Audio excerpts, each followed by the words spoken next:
What's up, everybody? Oh, wait, I forgot who I was. Sorry about that. Anyway, today, it's looking like pretty bleak for Toy Apocalypse Report because there's just not jack or shit going on. So, I thought I'd take a moment and talk about this. One of my favorite books, Song of Ice and Fire. And as I said, I was going to start using the word iconography a little bit more. So this is a good, perfect example of iconography. Because, let's face it, there's like thousands of characters in Song of Ice and Fire. And there's no way an action figure line would even cover that. There is a way you can cover that much ground, though. Miniatures. And that's what the company CMON did. For those of you unfamiliar with the Song of Ice and Fire, it's actually how I started my channel. Was that in D&D, and I was going to just review old D&D modules and just talk about the new sets of Song of Ice and Fire. Until CMON started doing some weird stuff with shipping, and they started upping their prices, and yeah, I kind of curtailed it after that. Long story short, those things came back and bit CMON in the ass. They are basically, they've sold off all their IPs. There's looking like some of their Kickstarters might not be delivered, especially the skirmish version of this game, which had a lot more. They covered a lot more because this game can only cover the War of the Five Kings. And yes, I'm pointing with Odin's spear. Leave me alone.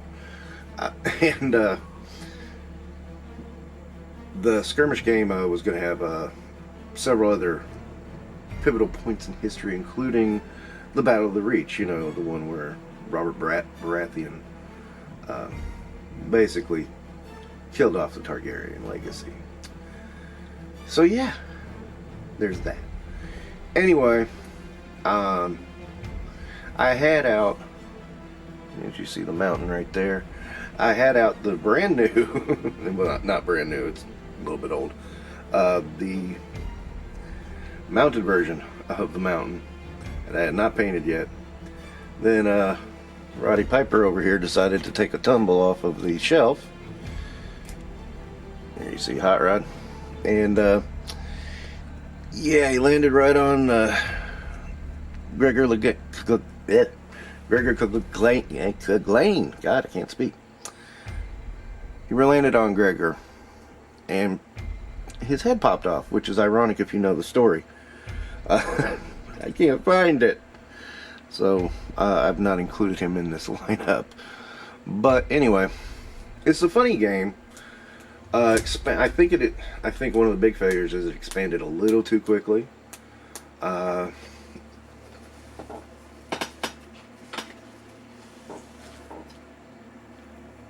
You know, they had sets for, oh, I'm entirely too close. Targaryen,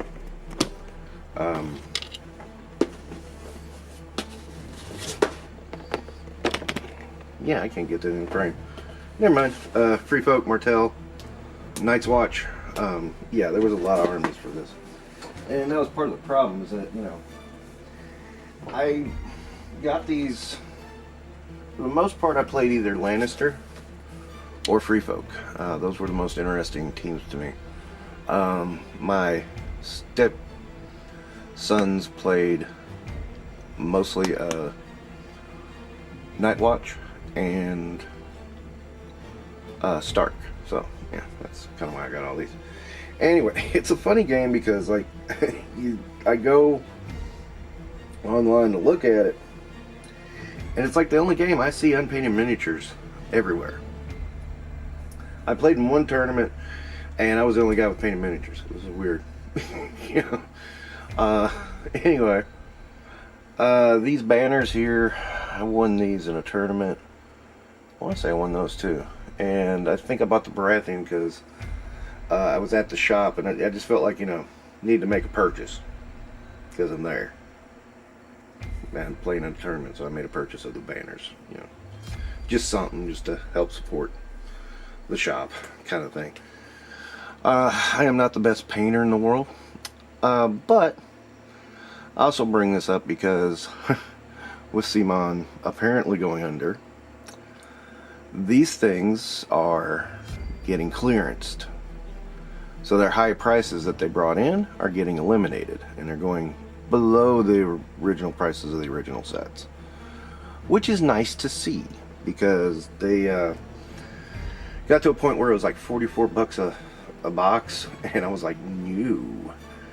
And they're going down a lot now, so I am going to pick up a bunch of these. And like I said, I started my channel on these, and there was so little content about this stuff. I got hundreds of views, and dumbass me decided, oh, I'm going to do action figures, and then they fell off. And so yeah, that's a bulk of my problem as a growth of a channel, but that's beside the point. Anyway, just to show you, here's some Lannisters. Well, the Hound is actually neutral, but you know, that's the Hound. You probably remember him from the TV show. And the Mountain. Yeah, yellow sucks to paint with. This is just, I thought this is a cool, how shall I say, cool unit. So I found it and I said, oh, I'll put that.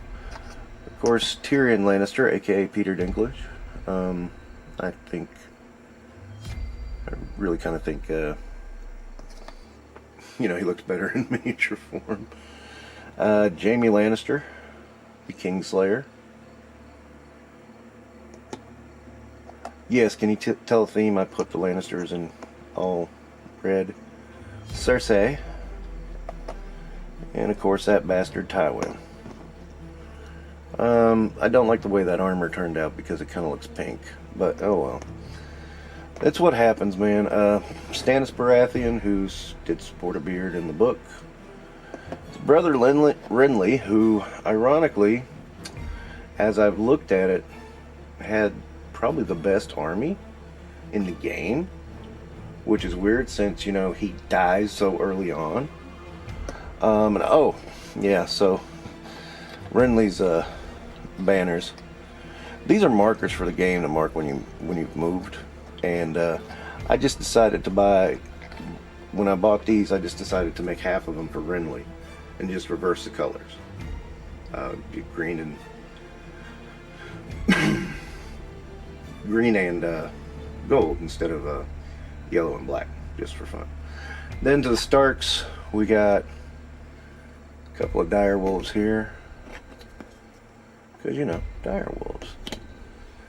And there's Sansa. There is Arya with Needle. I always kind of liked how this turned out. I'm not the best painter. I don't do face detail and stuff like that. Ned with his big ass sword. And yeah, okay, a little bit of screw up there. Catelyn. And this is from a new set I got. This is Robb as he claimed the kingship of the North, and Bryden Tully, the Blackfish, who is still alive in the books. And that was a point of contention I always had with this TV show. I realize they're going to have to leave off some things, but I think the stuff they left off completely changes the story. And I'm a big fan of the books, but you know, you're also not going to find anybody more disappointed that Winds of Winter still ain't done. I mean, 15 years, George, come on. But I'm also going to be the happiest in the world if he ever actually releases. Of course, there's always rumors that George has finished it and he just doesn't want to release it because, you know, he's afraid of people's reaction, and it's not going to be released till he's died. That's been a rumor for a while. I just want to know how the story ends, dude, because a lot of things are left out. For one, no young Griff. Young Griff is kind of important since he just took over the Stormlands, apparently. which is where the Baratheons are based. So that's pretty big. Stannis is still alive, so it'll be fun to see where that goes. Let me see. Another one left off. I mean, Euron Greyjoy is a joke in the show, and he's a complete and total badass in the book. So again, it's like, what? It's night and day difference, and of course there's always going to be difference from the books to any adaptation, but Jesus Christ, it's such a huge one. Barristan Selmy is still alive. Yeah, there's a ton of characters that are still alive. They could still die, but it doesn't look like it, and it looks like, from what I can read into it, I need to do a video too on that. You know, what plot points really change this from Game of Thrones. Because another one is the Dorne sidebar. You ever notice in the TV show that just really abruptly ends? And it doesn't feel natural, it just kind of ends. And you don't, you know, they just all kill each other. I mean, it's really weird. To me, anyway. Maybe I'm misunderstanding. I don't know, but and you know, that's the other thing is what I like about the story is, like, the more you look at it, the more detail you see. Like, I was just looking at something today and I didn't realize that with no Stark and Winterfell, the winter is really bad there. And at first I thought, oh, it's a really bad winter, and then I'm like, wait a minute, they mention up at the wall that the weather is coming from the south, and Asha gets stuck in the snow on the way to Winterfell. Yeah, it's very pointed at Winterfell, so that's another detail I didn't miss, but didn't catch. So again, you know, but I'm really talking about the miniatures game. As I said, I really think it expanded a little too quick. By the time you get to the Martells, it's like everybody's kind of okay. What's different about these guys? And if you can't see anything really different about them, you just don't worry about it. And then they did a Bolton set, which was a mistake, I think, because Boltons, you already kind of had them in the neutral set. So it's like, why are you double dipping into this shit? And yeah, I don't think it went over well. From what I could tell, it didn't sell very well. And I looked, and the box didn't have anything I didn't already have, really. So it's like, you know, I just didn't really bother with it. And then there's the Brotherhood Without Banners. Good idea. It's kind of funny because it seems like that's it. It seems like that's where they're going to stop. And so they did a starter set, a hero set, and one unit that is not in the starter set. Normally they had units that were already in the starter set. I really thought that was redundant, because a lot of time you get 2 of the basic unit in the starter set, and then a specialized unit, and then maybe some cavalry or something else in your starter set. And then when I saw that, I was like, what the hell are they doing? You know, this time they did not put out anyone that was in any units that were in the starter set, which made me happy. But they're also including Lady Stoneheart, which makes me happy too. That's another big thread that I think is going to change the complexity of that story. I gotta think about how that TV show went. I mean, those guys could have just gave it to someone else. Here, you guys finish it off, and it'll take another 5 years or something with George telling them what's what. And it would have been probably much better. But no. Nope, they were too arrogant to let someone else do it. I mean, they seriously could have walked away and gotten all the credit, even if it went south. Yeah, these guys didn't know what they were doing anyway. But yeah, I just wanted to talk about this little miniatures game. I know I'm going to be picking up more of these. I started painting again. Not done at all, but here's Cold Hands. If you don't know who that is, go pick up the book. But it's just starting out, and I got to do another coat of paint on him. But yeah. Yes, he's riding an elk. I can tell people who didn't read the book are going, what? And the problem is that, you know, why pick up the books now? Because you get this feeling they're never going to get finished. It's possible. That is a possibility.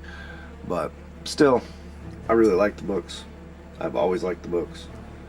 So, you know, I'll leave it at that. But, again, following along iconography, you know, getting all these characters in miniaturized form is kind of fun, and I'm gonna get them, paint them up, and yeah, that's how I'm gonna handle it. And, you know, I'll have them, and then maybe I'll find a way to display them. But for now, that's what I'm doing. Okay, but I thought I'd give you guys a heads up too. Is that I'm seeing Amazon clearancing these a lot. They're not clearancing them all at once though. It's been very weird how they're handling it. So if you had even a passing interest, take a look. Never know. Like I said, you know, I started this stuff on my channel, and then I shifted to a different genre, and then it kind of, yeah, but that's okay, because you can still love this.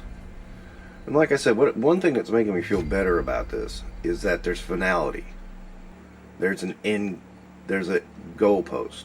There's an end game that I can reach. And once I reach it, I'll feel a lot better. So that really, really does help with the, how shall I say, I don't want to say they gotta catch them all, but you know, you feel like there's a goalpost, and that helps out. That helps tremendously when you're doing something like this, because this gets overwhelming fast. So, you know, yeah, I'm just talking about it. I'll get 4 views out of this, and that's fine. I'm fine with that. Okay, thank you for watching, if you did. Don't forget to do all that YouTube stuff that you're supposed to do, because, you know, helps the channel grow and all that stuff. And I'm going to leave it to you, because you should be smart enough to know what I'm talking about, because you're watching this shit. Take care. Have a good one.